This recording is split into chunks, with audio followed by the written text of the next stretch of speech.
When you start that reflective self-inquiry, ask yourself, who am I? What do I want? What is my purpose? What am I grateful for? Go into the stillness of meditation, you have what wisdom traditions have called revelation, revealed truth. Now, that sounds very grand. I would say just call it insight. Meditation, mindfulness, awareness of body, awareness of mind, awareness of mental space, awareness of the web of relationship, awareness with that which we call the universe. It leads you ultimately to the awareness of awareness. And when you discover that, that's nirvana.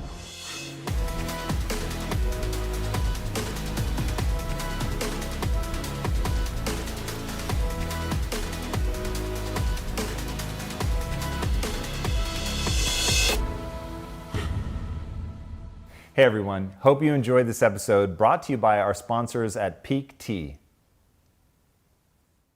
Hey everybody, welcome to Impact Theory. Today's guest is a multiple-time New York Times best-selling author, practicing medical doctor, and world-renowned pioneer in integrative medicine and personal transformation. One of the most widely recognized luminaries in the field of human spirituality, he has written an absolutely staggering 90 books, and he shows no signs of stopping, often working on multiple books at the same time. He's the founder of the incredibly active nonprofit, the Chopra Foundation, which conducts wide-scale research into human well-being, and he's the founder of Chopra Global, a modern-day health company at the intersection of science and spirituality. He's also a clinical professor of family medicine and public health at the University of San Diego, and he teaches meditation all over the world, including at his own meditation center.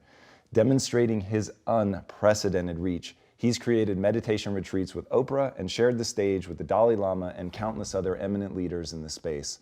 Oprah said of him that he is a man who invites you to see deeper into your own soul. So please, help me in welcoming the man that Time magazine named as one of the top 100 heroes and icons of the century, the author of the national bestseller, MetaHuman, Unleashing Your Infinite Potential, the one, and I assure you only, Deepak Chopra.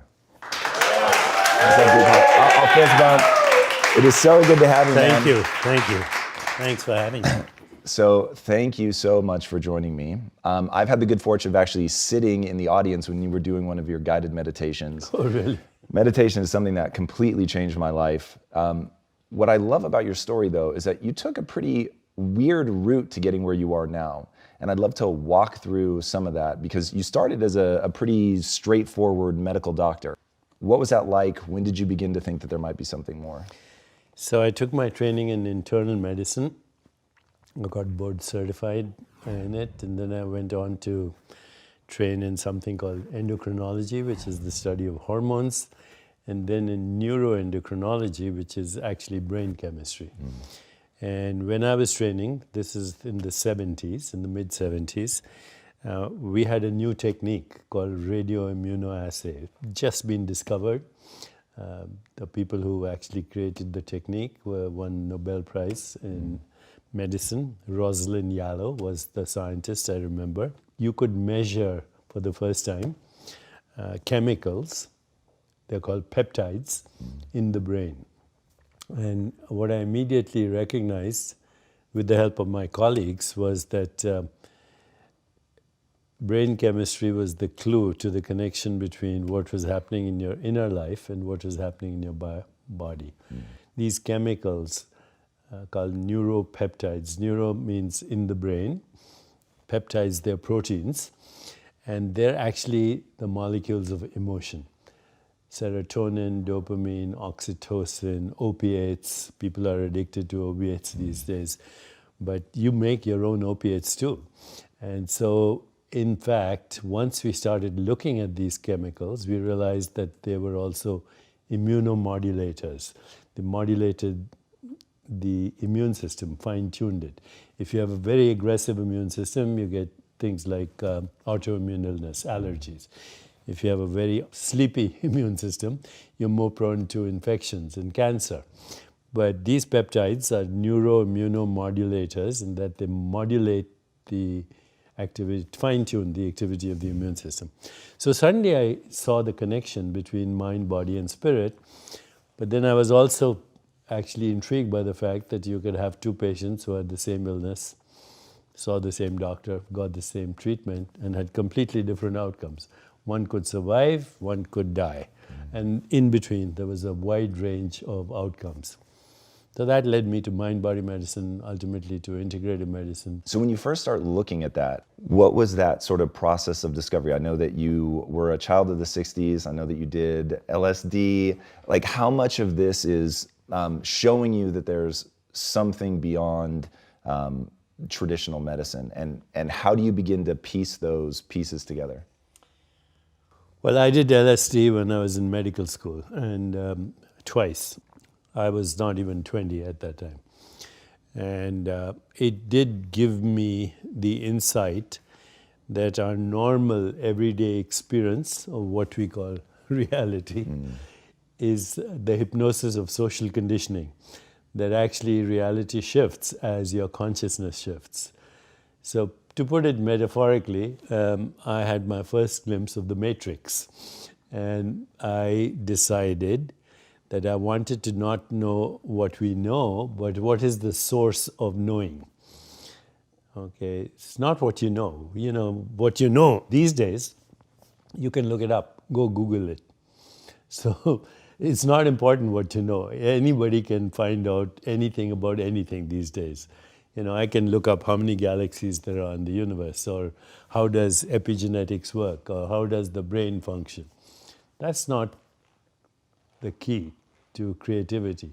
The key to creativity and higher consciousness is, how do you know what you know?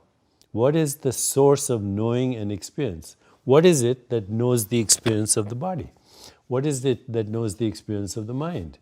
What is it that knows the experience called the color red? And where is that experience happening? A lot of people will tell you it's in the brain, but I can assure you there's no colors in the brain. There's no color red. When you look at the red color, there's no color here in the brain. Or if you imagine the color, or if you imagine a beautiful sunset, or if you imagine what your experiences with your mother or anybody, emotions, the brain only shows chemical activity. That's called the hard problem of consciousness. So what is the source? Define that for us. There's some sort of leap that is not understood between there's some threshold event of all of these atoms clustering in this thing that we call a human, in this thing that we call a human brain, but there's still an unknown moment at which we become conscious? Is that what you're talking about? No. The hard problem of consciousness is simply stated in one sentence. How do chemicals and atoms and neurochemistry or neuroelectricity produce this experience? There's no explanation for this. You're looking at me right now. All that's coming to your eyes are invisible photons. There's no red waves coming to your eyes, okay? Invisible photons. They have no color, they have no shape. They don't even have units of mass, okay? So they don't have any dimensionality. The photons that you're exposed to right now, that are giving you the experience of your own body, of me and this room, that's all that's coming to you is electrical information. All that's going to your brain is an electrical current. It's called an action potential. But you're experiencing this room, you're experiencing your own body, you're experiencing thoughts. In fact, you're experiencing what we call reality, everyday reality.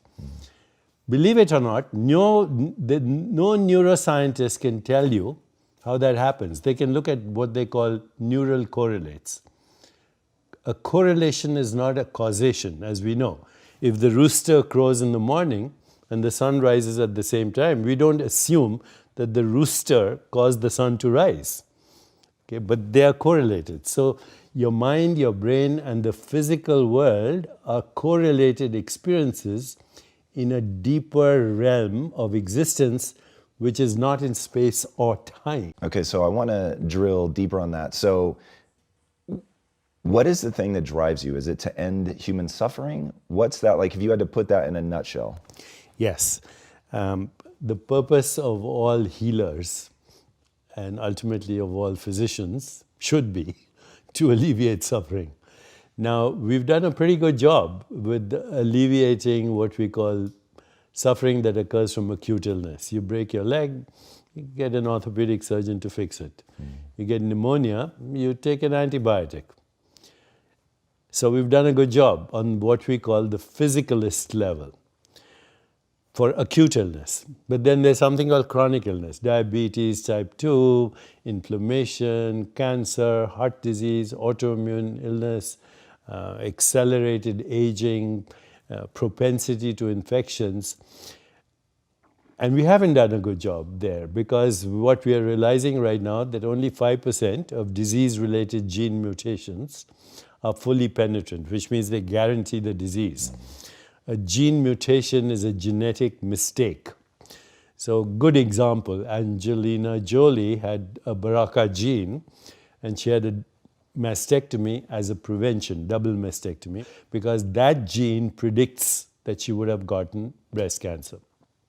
For that, by the way, there are new technologies that are emerging, including gene editing. So even now, that's possible, not for cancer, but for things like sickle cell anemia. You can cut and paste a gene. Talking about CRISPR? Yeah, CRISPR. You can cut and paste a gene just like you do an email. You read the barcode, delete the gene, and insert the healthy one. It'll affect 5% of people. 95% of gene mutations that cause illness are related to lifestyle. Sleep, managing stress, and whether you meditate or not, you exercise or not, maybe you do yoga or not, breathing techniques, the quality of your emotions, nutrition, personal relationships, social interactions, environment, connection with nature influence your gene activity. We call it epigenetics. So we're beginning to do a good job there, but we're not there.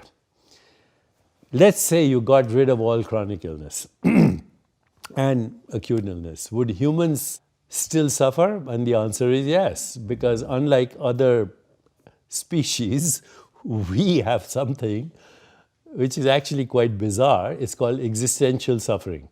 We wonder why we exist.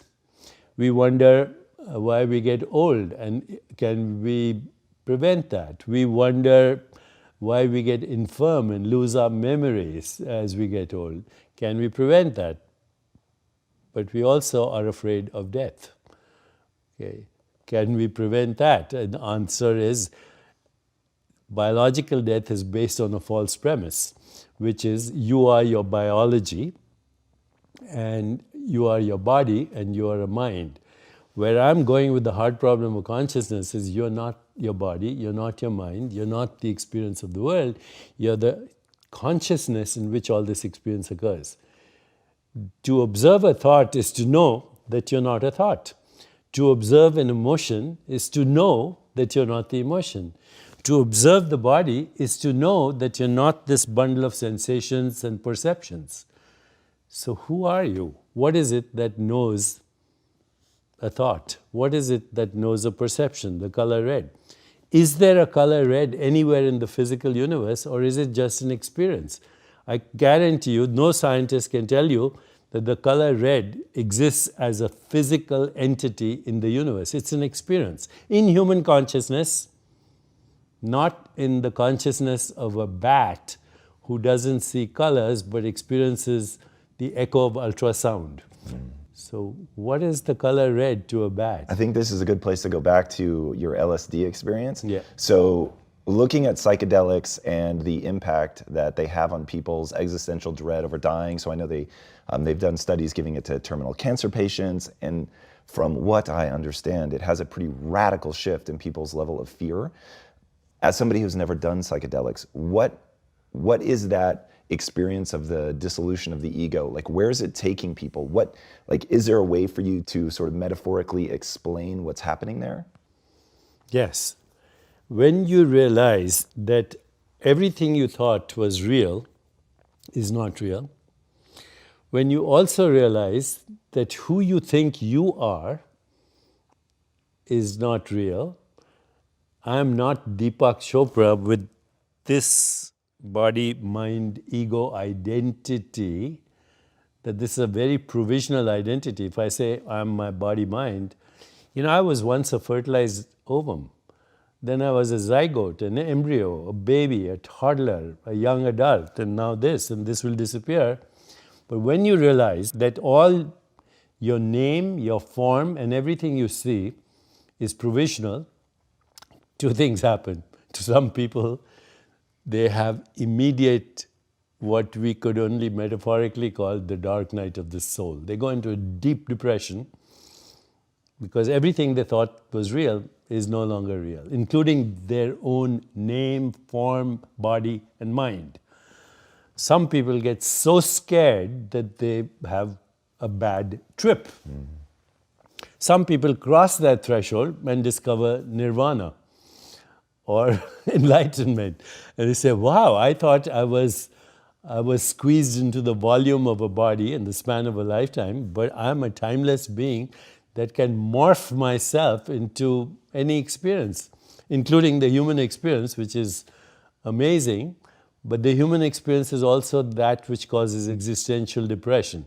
So the causes of human suffering, since you brought it up, are brought up in Eastern wisdom traditions as, number one, you suffer because you don't know who you are. You confuse yourself with your body-mind experience. Number two, you grasp and cling at experiences which are evanescent and transitory and dreamlike. You say, what happened to your childhood? It's over. What happened to yesterday? It's over. What happened to 5 minutes ago? It's over. What happens to these words? By the time you hear them, they don't exist. So, Wittgenstein, the German philosopher, said, we are asleep. Our life is a dream, but once in a while we wake up enough to know that we are dreaming. So what do you wake up to? When you cross this threshold, you wake up to your true self, which is not body or mind, but the awareness in which that experience is happening.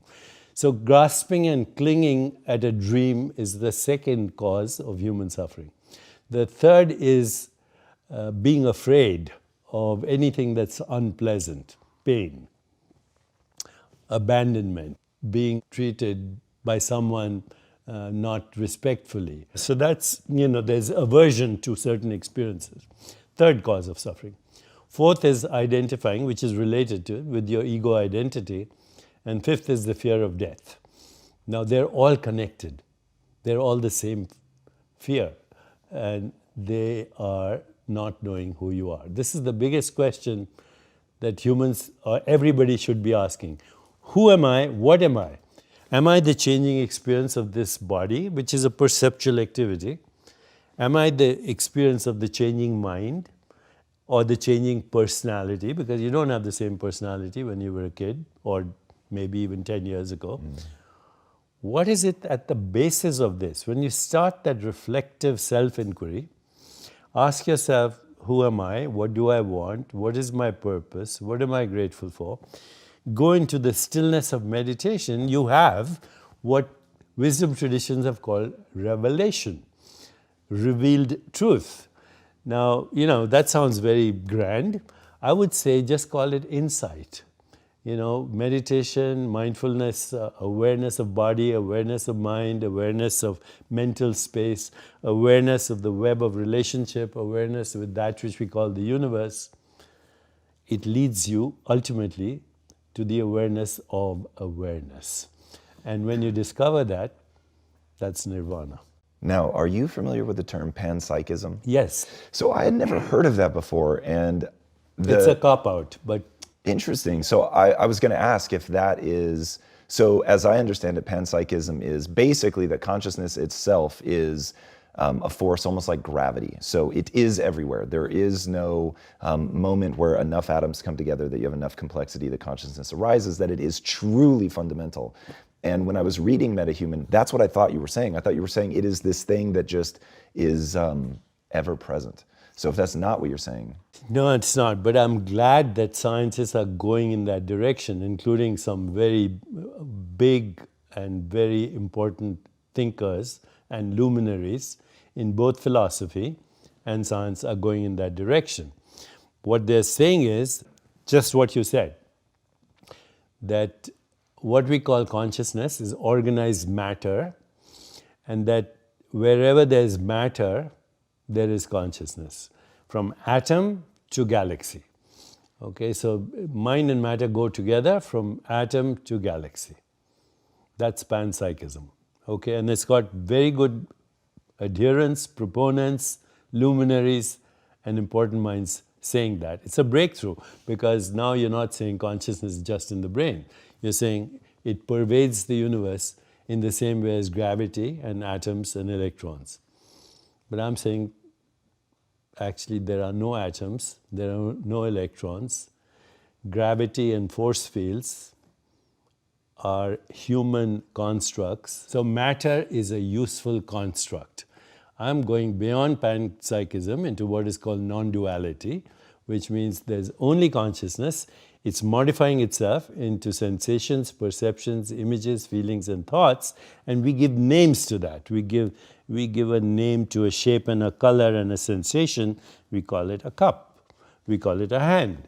We call it the Milky Way galaxy. We call it atoms and force fields. Very useful constructs. Otherwise, you wouldn't know how to navigate everyday experience. If I tell you, I'll meet you at the corner of 56th and Broadway, you assume that's real. But we made up that notation, just like we made up latitude and longitude and Greenwich Mean Time. We didn't say Botswana Mean Time. We made up the galaxies. We made up the body. We made up gravity and force fields. By we, I mean a species of consciousness that is called human. So now my question becomes, if that is the case and all that exists is consciousness, is there something behind that? Like, why has consciousness given rise to humans? And do you see it going through like an evolutionary thing? Like, how do we get here? And maybe more importantly, why do we get here? I don't know if I can answer why other than entertainment, but I can tell you what the thinking behind this is. Is there anything behind consciousness? No. You can't get behind Meaning consciousness. that is base level, that's it. Yeah, but that's called pure consciousness, okay? Now, everyday experience is modified consciousness. So right now what we're experiencing is what we call the waking state of consciousness, okay? What do you mean by that? The awareness that I'm aware? No, the awareness that is experiencing a physical body and a physical world with eyes open is called waking state of consciousness. Okay. Okay? So awareness is modifying itself every time you open your eyes into this experience, right? And you call it the physical world. Now, if you close your eyes, you have another state of consciousness where you don't actually experience the physical world. You experience sensations, images, thoughts, emotions, stories. It's like a dream. As soon as you close your eyes, you're experiencing, you might call it daydreaming, but there's no difference between a daydream and what you dream at night. The physical world has disappeared, there's only a mental world. Then you go deeper at night, even the mental world disappears in what we call deep sleep. Now that is the highest intelligence, by the way, because in deep sleep, there's unconscious processing going on, there's creativity going on, there are correlations being made, there are toxins being removed, there's a whole resetting of your memories and consolidation of that. So in deep sleep, even though there is no experience of a physical or a mental world, it's a very intelligent, highly correlated state in which unconscious processing is occurring. Memories are being consolidated. Imagination is being refined, etc., even though you have no conscious experience. So think of these three states metaphorically like you would think of water becoming ice as the physical world, okay, water as water, fluid, dreamy, water as vapor, even more dreamy and fluctuating and ambiguous and contradictory and difficult to grasp. But if you want a little bit beyond that, I'm speaking metaphorically, you'd end up with what is called the quantum vacuum, which is the fundamental ground of existence according to science. Okay? But you can do that subjectively. You can move from the physical world to the dream world, to the sleep world, and beyond to what is called fundamental consciousness, which is the source of all knowing, all experience. In wisdom traditions, it's called undifferentiated consciousness. How does that differ from non-duality? It is non-duality. Okay. It's all modes of knowing, all knowers, and all things known. It is fundamental ground of existence of the total universe.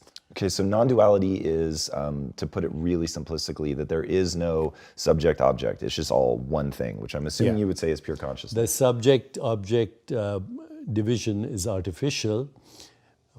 Reality is one wholeness.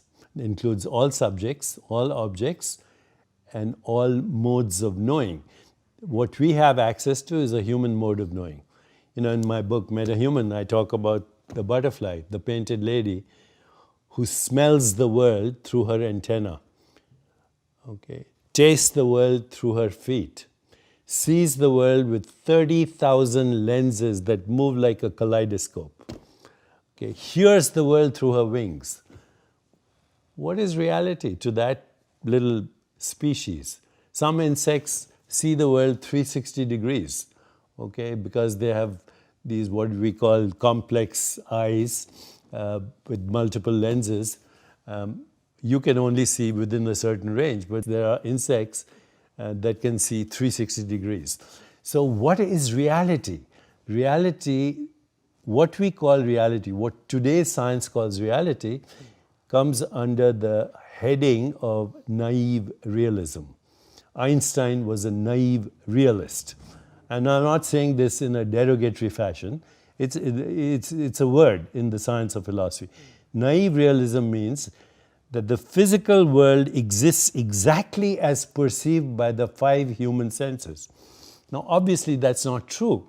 Other species experience the world through different modes of sensory perception. The second aspect of naive realism is that the physical world, as perceived by the 5 human senses, would exist even if no one was observing it. Well, how do you prove that? And firstly, it's naive because we know that the world is more than what is perceived by the 5 human senses. So this leads us to a solution actually of the hard problem of consciousness, which is get rid of the idea that the world is physical. What we call of the world as physical, even your physical body, is a perceptual activity. And that perceptual activity for you and me is a human perceptual activity through human consciousness, not through bat consciousness, not through mosquito consciousness, not through plant consciousness, which would fit in with panpsychism. But non-dualism says, go beyond that. There is only one consciousness that is differentiating, undifferentiated consciousness, differentiating into these different species of consciousness that form a matrix of conscious beings that are collectively projecting this universe. Now, I know that you said that you can't answer the question why, but do you ever contemplate why? Like why we would come into all these manifestations, why they would have such different experiences? I think if you say that consciousness is fundamental, then it must have a desire, and the desire must be, I need to experience myself. And consciousness being undifferentiated, timeless, spaceless, boundless, can only know itself through experience. So it modulates itself into these different varieties of experience, almost infinite.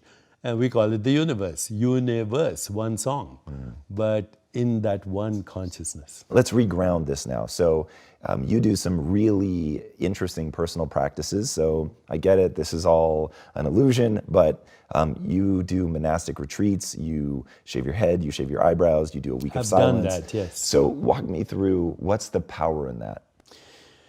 The power in that is to suddenly start to become comfortable with questioning your habitual certainties. So if I asked you, what is this? You'd say it's a cup, right? Well, if you were a baby, you wouldn't know this is a cup. This is a shape, this is a color, this is a form, this is a sensation, this is a taste, and it's noise. The rest is a story. It's a human story we created, just like we created money or Wall Street or nation states or colonial empires, and we take that for reality. So when you have time to be still, question your habitual certainties, you'll realize that actually we know nothing. Nothing.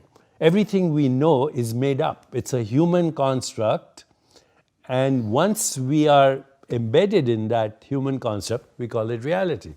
We don't question what is the source of this experience. So taking retreats, practicing mindful awareness of body, of mind, of mental space, of the web of relationship, the mystery of existence, it takes you slowly deeper to your true self, which is the orchestrator of everyday experience. What's the importance of silence? As Rumi said, God's language is silence, everything else is poor translation. So is it listening to the subconscious? So for instance, part of the reason that meditation has been so powerful for me is, and I get what you're saying about correlation, but as you said, it's very strongly correlated. So breathing from my diaphragm, being quiet, takes me out of the sympathetic nervous system and into the parasympathetic, allows me to reduce my stress. You've done a lot of research into that, which is really, really fascinating. And it creates a quiet in my mind so that I can tap into the subconscious while I'm awake, which has been very powerful. It makes me feel far more creative. I'm getting far-flung connections that I wouldn't otherwise get in my mind. So it's been very advantageous.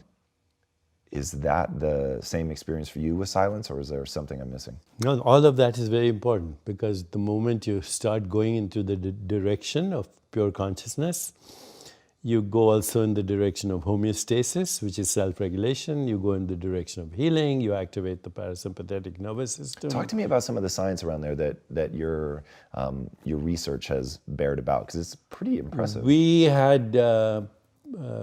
tested people who are in a 1-week retreat. We call it the seduction of spirit, which is a nice name. And at the end of the week and before the week, we tested them for gene activity and inflammation and many other things. We found that genes that cause self-regulation and healing went up, some 17-fold over baseline.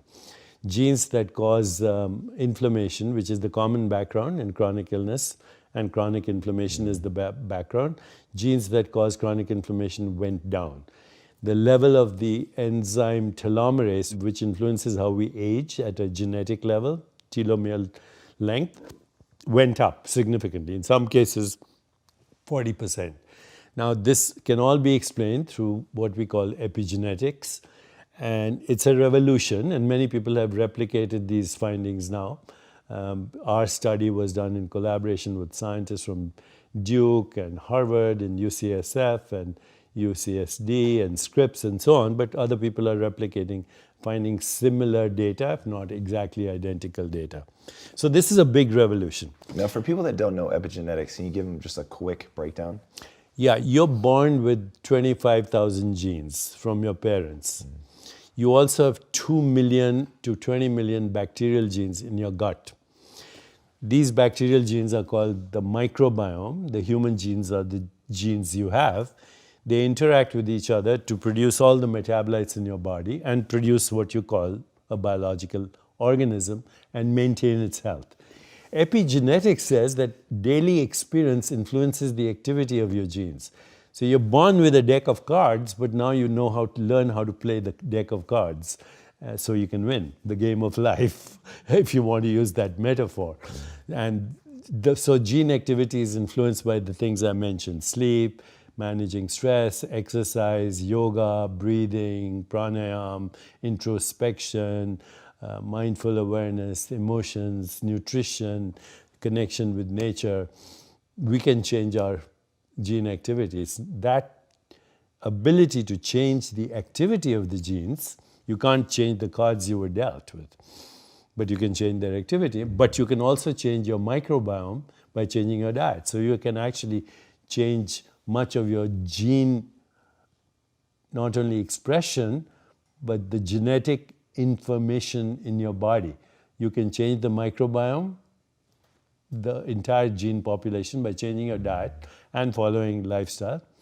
You can change the expression of your genes That's epigenetics. Epi means above, and epigenetics, there's the sheath of proteins above the genes that responds to every experience you have, mental, physical, perceptual, emotional. All right, now walk us through some of the things that you do, from going around with the begging bowl to daily yoga. Like, give us some prescriptive stuff for winning at the game of life. Okay, well, going around with the begging bowl and all that was just to experience myself without my identity, Deepak Chopra. You shave your eyebrows, you walk with a begging bowl amongst other beggars, and you... You were doing this in South Korea, right? Yeah, in Korea, yeah. And you get, in Thailand, in northern Thailand. But there are monasteries in South Korea like that too. So it brings you to who am I without my PR? Who am I without this identity? That is the purpose of some of these retreats. But of course, that's once in a while. I take a week of silence also, once a year. But here's what I do every day. I start my day with 4 questions. Who am I? What do I want? Who wants to know? What is my purpose? And what am I grateful for? Then I go into about a 2-hour meditation, very early in life, which is going to stillness. Now, do you answer those questions, or that's what the meditation is for? That's what the meditation, you live the questions, consciousness moves you into the answers, because consciousness is infinite and has infinite correlations. You don't have to worry about the answers. You know, it's an ancient thing. Ask and you shall receive. The unexamined life is not worth living. So you just practice that every day. Then I do about 1.5 hours to 2 hours of stillness meditation. It includes mindful awareness of body, mind, and all that. Then I do yoga. So it takes me about 3 hours to do my morning routine. I normally don't start my day till 11. Today is an exception for you. Thank you. And then I normally don't work after 5, other than when I'm giving a talk or on a tour or doing media, but normally 11 to 5. And on weekends, I write and reflect, and I enjoy my life. So what are you doing if you're working from 11 to 5? 1, what is work? And then 2, when you're enjoying your life, what does that look like? When I'm in New York, I walk the streets and I taste and smell and experience the colors and flavors of every country by walking on Broadway. I can go through Koreatown, Indiatown, Chinatown, little Italy, little Spain, little Portugal, and savor the sensuality of the experience. And I spend a lot of time doing that. By work, I actually don't have any work right now other than I write books and give speeches, which is how I learn myself. You know, whatever I'm struggling with and trying to solve, I write it down, and then, you know, if I see some clarity, then I publish it. That's work, but I don't think of it as work. I think of it as play. Now, you've said that you no longer think about aging. You think that the pursuit of that whole line of inquiry is a mistake. What did you mean by that? No, I don't not think of aging. I'm 73. My next chapter is death. So, you know, so I think about aging. I'm not bamboozled by the construct. Okay, because I don't think consciousness, being formless and infinite, is subject to either birth or death. This is a vacation we are having on planet Earth right now, and so might as well enjoy it. But death is not the end of consciousness, it's the end of a certain storyline in consciousness, a certain interpretation of perceptions, images, feelings, and thoughts. And the storyline is, of course, the conditioned mind. As soon as you're born, you say, oh, you're Indian, you're male, or you come from a wealthy or poor family, this is your religion. And now you're bamboozled from your true self into this provisional identity. So it's not that I don't think about death. I ask myself, what is beyond my provisional identity? And I dwell in that, and that has a very interesting outcome, which is the outcome in every spiritual tradition. There are only three things that happen, by the way, in a religious or traditional experience. One is transcendence. You know that you are not an entity in space and time, that your true self is formless, infinite, unbounded, borderless, unfettered, free consciousness, number one. Number two, you have the emergence of what usually are referred to as Platonic truths: goodness, beauty, harmony, love, compassion, joy, equanimity.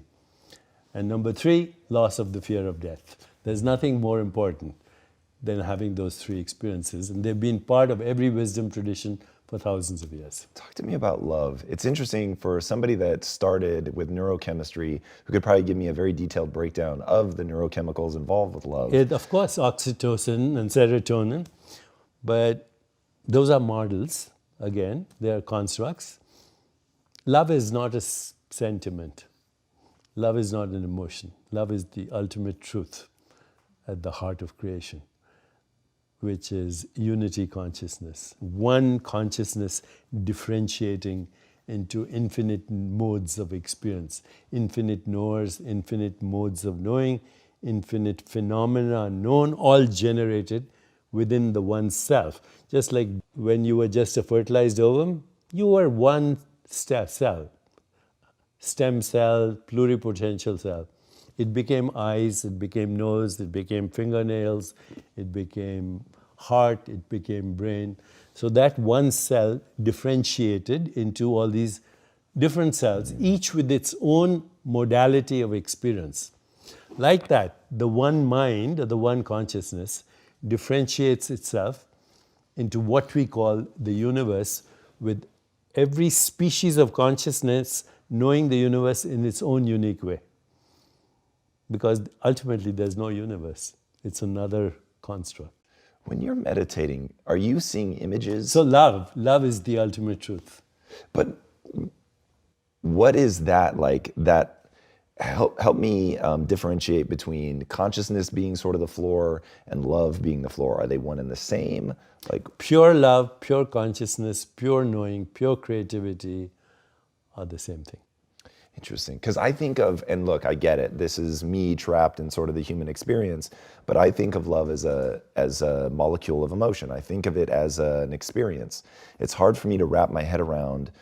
It's the source of those molecules of, molecules of emotion are human constructs, but it is the source of the feeling that you get. So I think of my mother right now, who's long gone, and as soon as I think the word mother, I see her image. And it's not in my brain. There's only chemistry in my brain. The image is in my consciousness. As soon as I think of her, actually I can hear her voice. There's no sound in my brain, but I can hear her voice in my consciousness.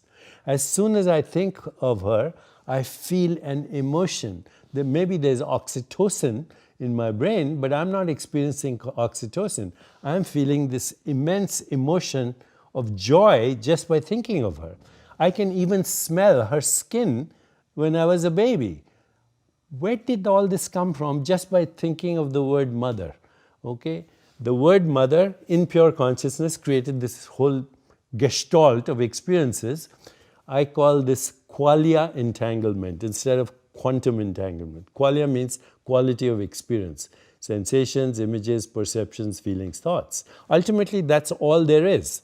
Qualia, or qualities of experience, we reify them, we objectify them, and we call them molecules. What was your mom like? She was the most amazing storyteller. And every day she would tell us a magnificent story before we went to bed. But she would stop at what is called a cliffhanger. And then she'd say, tomorrow I want you to end this story for me. Make sure it's a love story with a happy ending. That's interesting. And that's what influenced my entire life. I decided that all stories are provisional and the best stories are love stories. That's really interesting. Is that something that you continued with your kids, or is that something that... No, I continued it with my kids, for sure. That's interesting. Do you think that that brings an awareness to storytelling in and of itself, or is it most powerful because it primes you to focus on something beautiful? It actually does all of the above. Humans are different in that we are storytellers. So until about 30, 40,000 years ago, when we had rudimentary language, there were 8 different types of humans, or maybe more. We are Homo sapiens, which means the wise ones. We gave ourselves that name. Nice and humble. But there's Homo erectus, Homo neanderthals, Homo floresiensis, on and on. They all had a rudimentary language for danger calls, mating calls, food. But then we created a language for telling stories, and we decimated every other species, because with stories we created money, we created empires, we created colonial states, we created Wall Street, we created technology, we created cyber hacking, and whatever else, mechanized death. This is all the result of our ability to take raw experience, which is perceptions, and make a story out of it. So once you realize that, you also realize that all stories are provisional. You're not just stories, you're the author of the stories. And that includes all stories, including the story that you are a biological organism in a theater of space-time and causality. And this is real. That's a story. Why is it so important to tell yourself a story about gratitude? I know you tell people to focus on that. Gratitude opens the door to abundance consciousness. When I'm feeling grateful for what I already have, I feel fulfilled and joyful. And if you have gratitude, you can't experience hostility at the same time. What do you think the future of medicine is? I think the future of medicine is self-regulation. What do you mean? Meditating? And yoga and practices that stimulate the vagus nerve and create mind-body coordination. So meditation, yoga, tai chi, qigong, martial arts, knowing how to regulate your mind and body as one unit. But in addition to that, VR, artificial intelligence, and the most amazing technology that can enhance that experience of self-regulation. There's already data that you can help children with autism through VR by changing their facial expressions and giving them feedback to, what an emotional wholeness could be. Or you can change the image an anorexic person has when they look at a mirror. Or you can get rid of a phobia through VR, or burns. If somebody has burns, you create an environment where they experience cold, you're in snow and so on, all through VR. Wow. It's more effective than any burn treatment. And so I see, as we create more excursions into AI, I have an AI version of myself already that I talk to, so I can continue what I'm doing after I'm dead. Wow. And then I also am very engaged in VR and immersive experiences in virtual reality, because I believe that we are already in a virtual reality and we can modify it through extending virtual reality. So I think the future of medicine is the most amazing technology with the most amazing understanding of consciousness. That's incredible. Where can people find your massive library of books? I think better to go to deepakchopra.com, or just go online and you can find my library. I do have a library called Chopra Library. And if you want to find it, it's also called isharonline.org. And this is the most comprehensive library on everything to do with integrative studies or integrative medicine or integrative cultures. I would say there's nothing like this. It's the Wikipedia of integrative medicine. It's called the Chopra Library. It doesn't have just my work, it has the work of everybody in the field of integrative studies, whether they're scientists, philosophers, humanitarians, or just people like me who shoot the breeze. What's the impact that you want to have on the world? I just want people to say there was this guy, he's gone, now let's pick up from where he left and see how we can continue this exploration. Nice. The journey has no ending. The point of arrival is always now. I like that. All right, guys, it is a vast world that this man creates. I won't even say inhabits, that he creates. He's written on so many topics and has extended this notion of non-duality to so many people and really helped reach countless lives and get people to think in new ways. You can think of him as a human dose of LSD. So I highly encourage you guys to check it out, to change your consciousness, and yeah, hopefully end human suffering. If you haven't already, be sure to subscribe. And until next time, my friends, be legendary. Take care. Thank you. Deepak, thank you, man. That was great. Hey everyone, you all know how much what you eat and drink matters. Literally, what you consume affects you on a cellular level and dramatically influences your overall health. Tea has been shown to naturally boost energy levels and provide immune system and gut health support. And given what Lisa has been through, I can tell you firsthand that focusing on your gut health is critical. Tea can also contribute to mental performance and may even help with longevity. You had me at hello with mental performance and longevity. Peak Tea makes some of the most convenient, easy to use, healthy teas on the market. Peak Teas are made from organic, high quality leaves and ingredients from around the world, and Peak Teas deliver 12 times more antioxidants than any other tea. Peak Teas are also triple toxin screened for heavy metals, pesticides, and toxic molds. And my team here swears by Peak Tea. They love this stuff. The guy behind the camera is literally fist pumping right now because he drinks so much of this stuff. Peak Tea packets are super convenient. They dissolve in hot or cold water and are perfect for traveling or the office or when you just have to grab something on the go. And right now, you can get 17% off their teas plus free shipping by going to peaktea.life/impact. Again, that's peaktea.life/impact. And peak is spelled P-I-Q-U-E. Go there now to get this special discount and check out the description below or just click the link and get your Peak Tea today. Check it out, guys. Enjoy and be legendary. Take care. They are not suffering life. They think they're suffering life. They're not suffering life. They are suffering the two most fantastic faculties that human beings alone have, a vivid sense of memory and a fantastic sense of imagination.